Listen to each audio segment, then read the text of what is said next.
नमस्कार दोस्तों, आप सभी का स्वागत है कॉन्क्रीट क्लैरिटी यूट्यूब चैनल पर। चाहे आप एक इंजीनियरिंग स्टूडेंट हो या कोई वर्किंग प्रोफेशनल, या यूं ही आप जानना चाहते हो कि स्ट्रक्चर कैसे लोड को हैंडल करता है, तो यह वीडियो आपके लिए है।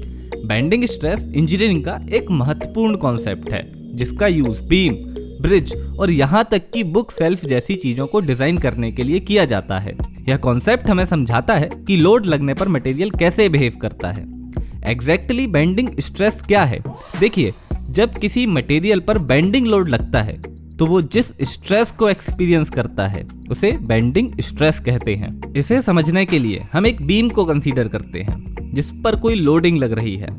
इस लोडिंग के कारण बीम के इस सेगमेंट में बेंडिंग मूवमेंट डेवलप हो जाएगा जो बीम को बेंड करेगा, और इस बेंडिंग के कारण बीम का टॉप सरफेस कंप्रेस होगा और बीम का बॉटम सरफेस इलोंगेट होगा। तो साथ ही साथ बीम के बीच में एक सरफेस जरूर होगा जो ना कंप्रेस हो रहा होगा और ना ही इलोंगेट हो रहा होगा, जो न्यूट्रल होगा। इसे हम न्यूट्रल सरफेस या न्यूट्रल लेयर कहते हैं। तो न्यूट्रल लेयर के ऊपर बीम कंप्रेसिव फोर्स और न्यूट्रल लेयर के नीचे बीम टेंसाइल फोर्स को एक्सपीरियंस करती है, और न्यूट्रल लेयर कोई फोर्स एक्सपीरियंस नहीं करती।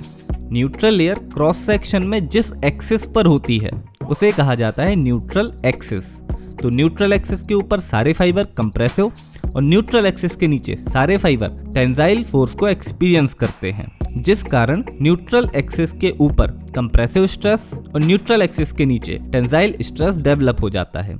अब क्योंकि यह स्ट्रेस बेंडिंग के कारण डेवलप हुआ है, इसलिए इस स्ट्रेस को बेंडिंग स्ट्रेस कहा जाता है। और बेंडिंग स्ट्रेस का फॉर्मूला होता है sigma is equal to m/i into y. यहाँ पर सिग्मा बेंडिंग स्ट्रेस है, m मूवमेंट है और i मूवमेंट ऑफ इनर्शिया है, और y न्यूट्रल एक्सिस से फाइबर की डिस्टेंस है। अब किसी एक सेक्शन पर m/i कांस्टेंट होगा तो बेंडिंग मूवमेंट की वैल्यू डायरेक्टली प्रोपोर्शनल होगी y पर। तो जैसे जैसे न्यूट्रल लेयर से फाइबर की दूरी बढ़ती जाएगी, बेंडिंग स्ट्रेस की वैल्यू भी बढ़ती जाएगी। अब सबसे ज्यादा बेंडिंग स्ट्रेस कहाँ लगेगा? जी हाँ, सबसे ज्यादा बेंडिंग स्ट्रेस लगेगा उस फाइबर पर जो फाइबर न्यूट्रल एक्सिस से सबसे दूर होगा, जिसे कहा जाता है एक्सट्रीम फाइबर। अब यह डायग्राम हमें किसी एक सेक्शन पर बेंडिंग स्ट्रेस के वेरिएशन को बता रहा है, और इस डायग्राम को कहा जाता है बेंडिंग स्ट्रेस डायग्राम। अगले वीडियो में हम बेंडिंग स्ट्रेस इक्वेशन को ड्राइव करेंगे। इस वीडियो को पूरा देखने के लिए आपका बहुत बहुत धन्यवाद। यदि आपको किसी भी प्रकार का डाउट है तो आप कमेंट सेक्शन में लिख सकते हैं। वीडियो को लाइक करना ना भूलें, आपके लाइक से हमें मोटिवेशन मिलता है इसी तरीके के और वीडियोस को बनाने का। Thank you.